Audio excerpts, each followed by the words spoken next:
You turn 35. Nothing dramatic happens overnight. You wake up looking like the same person. But over the next few years, you may begin noticing little things. Your period isn't quite as predictable as it used to be. Losing 5 pounds suddenly takes more effort. You wake up at 3 a.m. for no obvious reason. Your energy isn't as consistent. Your hair or skin seems different. Maybe your sex drive changes. Or perhaps you're thinking, I still want children. Have I waited too long? Here's what every woman between 35 and 40 should understand. Your body isn't suddenly getting old.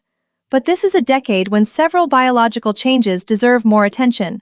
Today, we're going inside the female body to look at 7 changes that can happen after 35, and which symptoms you shouldn't ignore. And number 6 is especially important if you're considering pregnancy. Let's start with something you've probably tracked for decades: your period. By 35, you know you're normal. Maybe your cycle has always been predictable. Then suddenly, it comes earlier, or later. The flow seems heavier, the cramps feel different, or you start spotting between periods. Occasional variation doesn't automatically mean something is wrong. Stress, weight changes, medications, pregnancy, thyroid problems, and other factors can all affect menstruation. And although menopause is usually still years away at 35 to 40, hormonal changes associated with the transition toward menopause can begin before periods finally stop. But here's the important part: don't automatically blame every menstrual change on age. New heavy bleeding, bleeding between periods, bleeding after sex, increasingly painful periods, or major changes in your normal cycle deserve medical attention. Fibroids, endometriosis, adenomyosis, thyroid disorders, and other conditions can also affect menstrual bleeding. Your cycle is information. Pay attention when its message changes. Maybe you've heard this your whole life. Period pain is normal. Some discomfort can certainly occur, but being unable to function because of your period should not simply be dismissed. If you're missing work, curling up in bed for hours, experiencing worsening pelvic pain, or depending heavily on pain medication every month, talk to your healthcare provider. Conditions such as endometriosis, adenomyosis, and fibroids can cause significant symptoms. For ordinary menstrual discomfort, heat can help. A heating pad over the lower abdomen is simple and inexpensive. Gentle movement may also help some women. Warm ginger tea may be soothing as well. But remember, a home remedy should help manage ordinary discomfort, not hide unexplained severe pain for years. Here's another subject women often hesitate to discuss: vaginal discharge. Normal discharge is part of a healthy reproductive system. The vagina has its own microbial environment, and discharge can naturally vary throughout the menstrual cycle. You do not need to scrub inside your vagina. In fact, douching can disturb its normal environment. For routine hygiene, gently wash the external vulvar area. And avoid assuming that stronger fragrance means better hygiene. Perfumed sprays, strongly scented washes, and other unnecessary products may irritate sensitive skin. But there's an important distinction between normal discharge and a new symptom.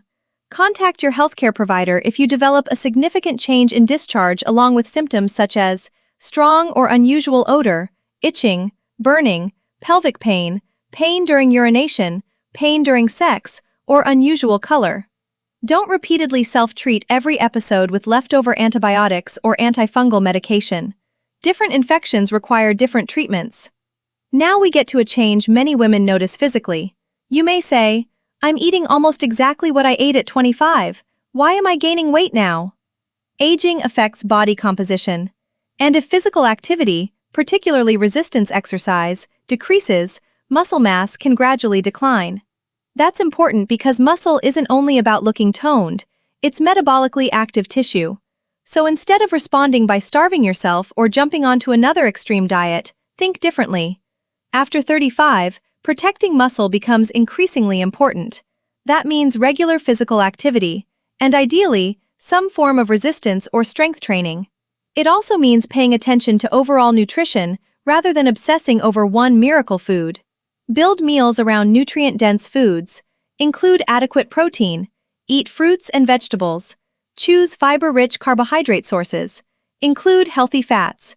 And be cautious about social media diets that tell every woman to eliminate gluten, dairy, carbohydrates, or entire food groups without a medical reason. Your body doesn't need punishment. It needs adequate nutrition and movement. If you've dealt with PCOS since your 20s, don't assume it stops mattering once you're in your late 30s. It's not simply an ovary problem. It involves reproductive and metabolic health. Symptoms include irregular periods, acne, increased facial or body hair, and difficulty with ovulation. Insulin resistance is also common in PCOS. PCOS does not automatically mean infertility.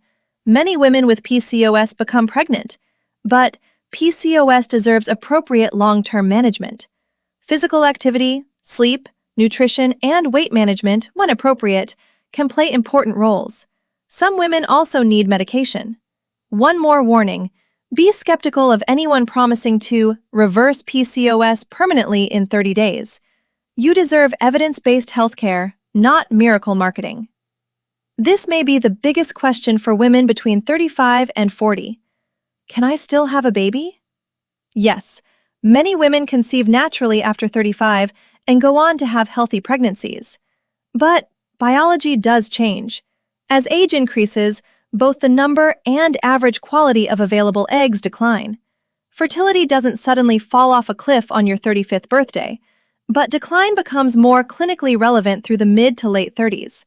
This can mean that conception takes longer. The risk of miscarriage increases with maternal age. Certain chromosomal conditions become more common, and some pregnancy complications become more likely. That doesn't mean you're 40, so pregnancy is dangerous. And it certainly doesn't mean you've missed your chance. It means time becomes a more important part of reproductive planning.